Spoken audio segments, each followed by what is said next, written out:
Times of ಇಂಡಿಯಾದಲ್ಲಿ ಬಂದಂತಹ ಒಂದು ರಿಪೋರ್ಟ್ ಅನ್ನು ನಿಮ್ಗೆ ಹೇಳ್ತೀನಿ. Debt load set to swell as revenue strain dogs states finance. ಅಂದ್ರೆ ಸಾಲದ ಹೊರೆಯಿಂದ ರಾಜ್ಯದ ಹಣಕಾಸು ಪರಿಸ್ಥಿತಿ ಬಹಳ ಸ್ಟ್ರೈನ್ ಅಂದ್ರೆ ಕಷ್ಟದಲ್ಲಿದೆ ಅನ್ನುವಂತ ಒಂದು ರಿಪೋರ್ಟ್ ಟೈಮ್ಸ್ ಆಫ್ ಇಂಡಿಯಾ ಮಾಡಿರುವಂತದ್ದು. ಈ ರಿಪೋರ್ಟ್ ಅಲ್ಲಿ ಏನ್ ಹೇಳುತ್ತೆ ಅಂದ್ರೆ ಬಹಳ ಕ್ಲಿಯರ್ ಆಗಿ ಹೇಳಿದ್ದಾರೆ ನೋಡಿ. ಸರ್ಕಾರದ ಬಜೆಟ್ ಅಂಕಿಅಂಶಗಳನ್ನ ಈ ವರದಿಯಲ್ಲಿ ಉಲ್ಲೇಖಿಸಲಾಗಿದೆ.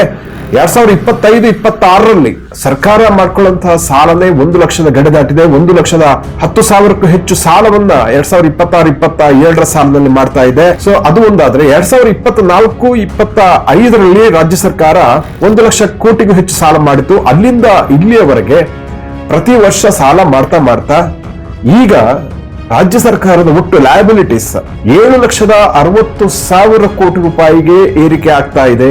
ಬಹಳ ನೋಡಿ, 2024-25ರಿಂದ ಇಲ್ಲಿವರೆಗೆ 7,60,000 ಕೋಟಿಗೆ ರಾಜ್ಯದ ಒಟ್ಟು ಉತ್ತರದಾಯಿತ್ವ ಅಥವಾ ಸಾಲದ ಭಾರ, ಋಣಭಾರ ಅಂತ ಏನ್ ಕರಿತೀವಿ ಅದು ಬೆಳೀತಾ ಇದೆ. ಬಹಳ ದೊಡ್ಡ ಮೊತ್ತ ಇದು.